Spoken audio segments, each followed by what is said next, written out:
रात में जेन फॉस्टर अपने साथियों के साथ आसमानी रोशनी और भवंडर का पीछा कर रही होती है। जेन फॉस्टर एक साइंटिस्ट होती है जिसको शक होता है कि वो रोशनी दो दुनियाओं में आने जाने का रास्ता है। फिर वो लोग भवंडर के आने का इंतजार करते हैं। फिर तभी जेन को रोशनी दिखाई देती है। फिर वो लोग उस रोशनी का पीछा करते हैं। तभी वहाँ बड़ा सा भवंडर भी आ जाता है और एक बंदा उनकी गाड़ी से टकरा जाता है। वो बंदा एसगार्ड के महाराज ओडन का बेटा थोर होता है। फिर थोर का बचपन दिखाया जाता है। यहाँ उसके पिता ओडन थोर और उसके भाई लोकी को अपने युद्ध की कहानी सुनाते हैं। वो बताते हैं कि बहुत समय पहले फ्रोस्ट जायंट्स ने धरती पर हाहाकार मचा दिया था। वो धरती पर कब्जा करना चाहते थे। धरती को बचाने के लिए उन्होंने एसगार्ड के सिपाहियों के साथ मिलकर जंग लड़ी थी। वो एक बहुत भयंकर जंग थी, पर वो जीत गए। फ्रोस्ट जायंट्स को उनकी दुनिया में वापस भेज दिया गया और उनकी ताकत का जरिया उनसे छीन लिया गया। फिर थोर कहता है कि वो बड़ा होकर सब मॉन्स्टर्स को मार डालेगा। फिर ओडन दोनों को समझाते हैं कि एक समझदार राजा कभी जंग नहीं चुनता। फिर कहानी और आगे जाती है। थोर बड़ा हो जाता है और ओडन उसको राजा बनाने वाले होते हैं। बहुत बड़ा समारोह चल रहा होता है। फिर ओडन थोर को राजा बनाने की घोषणा करने ही वाले होते हैं कि तभी फ्रोस्ट जायंट्स एसगार्ड में घुस आते हैं और अपनी शक्ति का जरिया चुराने की कोशिश करते हैं। तभी डिस्ट्रॉयर सबको मार देता है। फिर ओडन थोर और लोकी के साथ वहां आते हैं। फिर थोर गुस्से में फ्रोस्ट जायंट्स पर हमला करने की बात करता है। फिर थोर गुस्से में ओडन के साथ बेहस करने लगता है। फिर ओडन वहां से चले जाते हैं। फिर लोकी थोर के कान में चोरी छिपे फ्रोस्ट जायंट्स के पास जाकर उनको खत्म करने की बात डाल देता है। फिर थोर अपने दोस्तों को उसके साथ चलने के लिए मना लेता है। फिर वो लोग हेमडल को उनको फ्रोस्ट जायंट्स की दुनिया में भेजने के लिए मना लेते हैं। फिर हेमडल बाइफ्रोस्ट से उनको वहां पर पहुंचा देता है। फिर थोर फ्रोस्ट जायंट्स के राजा लॉफी से मिलता है और कहता है कि तुम्हारे बंदों ने एसगार्ड में आने की जुर्रत कैसे की। फिर लॉफी थोर को बच्चा बोलकर वहां से चले जाने के लिए कहता है। फिर लॉफी की इस बात पर थोर को गुस्सा आ जाता है और वो लड़ाई शुरू कर देता है। फिर बहुत सारे फ्रोस्ट जायंट्स वहां आने लगते हैं। सब उनको रोकने की कोशिश करते हैं। फिर एक फ्रोस्ट जायंट लोकी को छू लेता है। सब लोग बड़ी बहादुरी से लड़ते हैं। फिर सब लोग थोर को वापस चलने को कहते हैं। फिर तभी एक बर्फीला मॉन्स्टर आजाद हो जाता है और वो मॉन्स्टर थोर के दोस्तों के पीछे पड़ जाता है। फिर थोर के जोर के हमले से वहाँ की धरती नीचे धंसने लगती है। फिर वो मॉन्स्टर धरती के नीचे से उनका पीछा करने लगता है। फिर वो मॉन्स्टर थोर के साथियों पर हमला करने ही वाला होता है कि थोर उसके मुंह में घुस के उसे मार देता है। तभी ओडन वहां आ जाते हैं। फिर वो लॉफी को जंग रोकने को कहते हैं।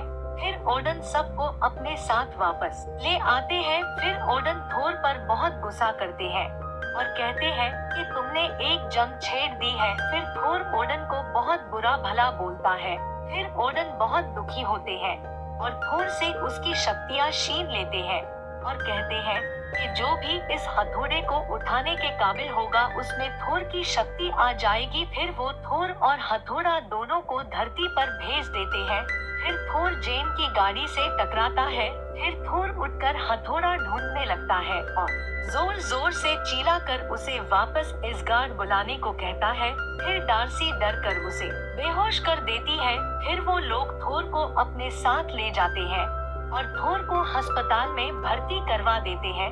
फिर थोर वहां से भागने की कोशिश करता है। फिर वो लोग उसे बेहोश कर देते हैं। इधर एक बंदा हथौड़ा उठाने की कोशिश करता है। फिर वापस जाकर जेन उस रोशनी की तस्वीरें देखती है और उनको तस्वीरों में इंसान की परछाई दिखती है। फिर जेन वापस अस्पताल आती है तो उसे पता चलता है कि थोर पहले ही वहां से भाग गया। फिर जेन फिर से थोर को गाड़ी से ठोक देती है। उधर हथौड़े वाली जगह पर मेला सा लग जाता है। सब लोग हथौड़ा उठाने की कोशिश करते हैं। फिर तभी शील्ड एजेंट फिल वहां पहुंच जाता है। इधर जेन थोर को अपने घर ले आती है। फिर थोर के दोस्त लोकी से कहते हैं कि वो अपने पिता ओडन से थोर को वापस लाने के लिए बात करके देखे, पर लोकी ऐसा करने से मना कर देता है। फिर लोकी वहाँ से चला जाता है। तो थोर के दोस्तों को लोकी पर शक होता है कि कहीं लोकी तो नहीं जो फ्रोस्ट जायंट्स को एसगार्ड में लाया था। फिर लोकी फ्रोस्ट जायंट्स के हथियार को उठा कर देखता है, वो फ्रोस्ट जायंट बन जाता है। फिर वो ओडन से पूछता है कि वो कौन है, तो ओडन बताता है कि तुम लॉफी के बेटे हो जो जंग खत्म होने के बाद उसे मिला था। तो वो उसको ये सोचकर साथ ले आया कि उसके जरिए हमेशा के लिए जंग रोकी जा सकती है। लोकी को ये सुनकर बहुत दुख लगता है। फिर ओडन कहता है कि तुम मेरे बेटे हो, पर लोकी उन पर चिल्लाने लगता है। फिर ओडन ये देखकर बेहोश हो जाते हैं। इधर जेन थोर को एक रेस्टोरेंट लेकर आती है। वहाँ थोर को हथौड़े का पता चलता है। फिर वो उन बंदों से रास्ता पूछता है और वहाँ जाने लगता है। फिर थोर जेन से कहता है कि अगर वो उसे वहाँ ले जाए तो वो सब बताएगा, पर जेन के साथ ही उसको थोर के साथ जाने को मना करते हैं। तो थोर सबको अलविदा बोलकर वहाँ से चला जाता है। फिर जब जेन घर आती है तो देखती है कि शील्ड के लोग उसका सारा सामान ले जा रहे होते हैं और वो उसकी डायरी भी ले जाते हैं जिसमें उसकी सारी खोज की जानकारी होती है। उधर लोकी राजगद्दी पर बैठ जाता है और सबको बताता है कि ओडन गहरी नींद में चले गए हैं, अब वो राजा है। फिर वो थोर के दोस्तों को उनके आगे झुकने को कहता है। इधर जेन थोर को ढूंढ लेती है। फिर वो दोनों हथौड़े के पास जाते हैं। फिर रास्ते में थोर जेन को बताता है कि जो वो ढूंढ रही है वो एक पुल है जो दो दुनियाओं में आने जाने का रास्ता है। इधर लोकी अपनी माँ से पूछता है कि ओडन ने क्यों नहीं बताया वो कौन है। तो उसकी माँ कहती है कि वो लोकी को दुखी नहीं करना चाहते थे। इधर जेन और थोर हथौड़े के पास पहुँच जाते हैं।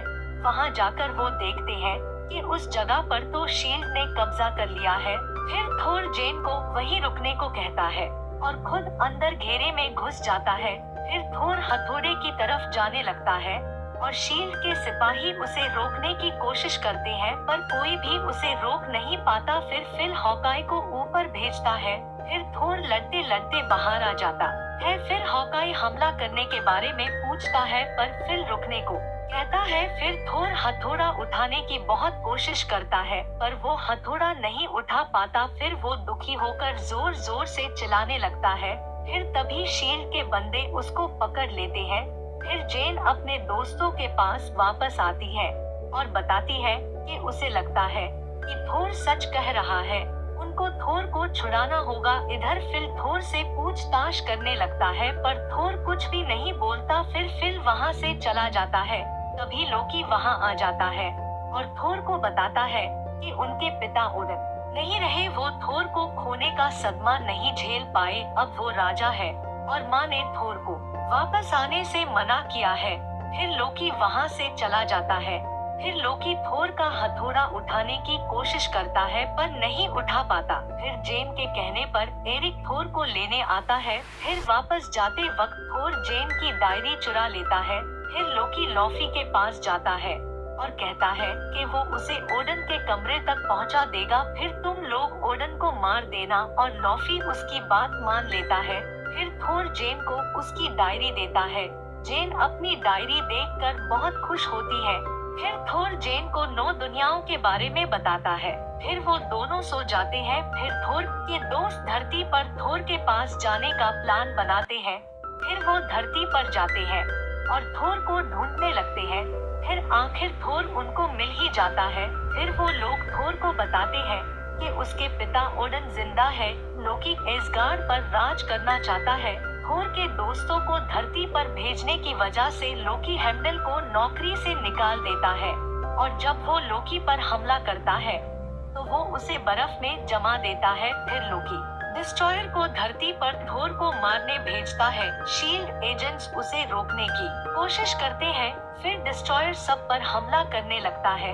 फिर सब लोग डिस्ट्रॉयर को रोकने का प्लान बनाते हैं। फिर थोर के दोस्त डिस्ट्रॉयर को रोकने की कोशिश करते हैं, पर वो सब नाकाम रहते हैं। डिस्ट्रॉयर को उनके हमलों से कुछ भी नहीं होता। फिर डिस्ट्रॉयर सब कुछ तबाह करने लगता है और सब पर हमला करने लगता है। सबको बचाने के लिए थोर अकेला डिस्ट्रॉयर के पास जाता है और लोकी से कहता है कि वो सब मासूमों को छोड़ दे और बदले में उसे मार डाले। वो मरने को तैयार है। फिर डिस्ट्रॉयर थोर पर हमला करके उसे दूर फेंक देता है। फिर जेन भागकर थोर के पास जाती है। थोर मर जाता है और डिस्ट्रॉयर वापस जाने लगता है।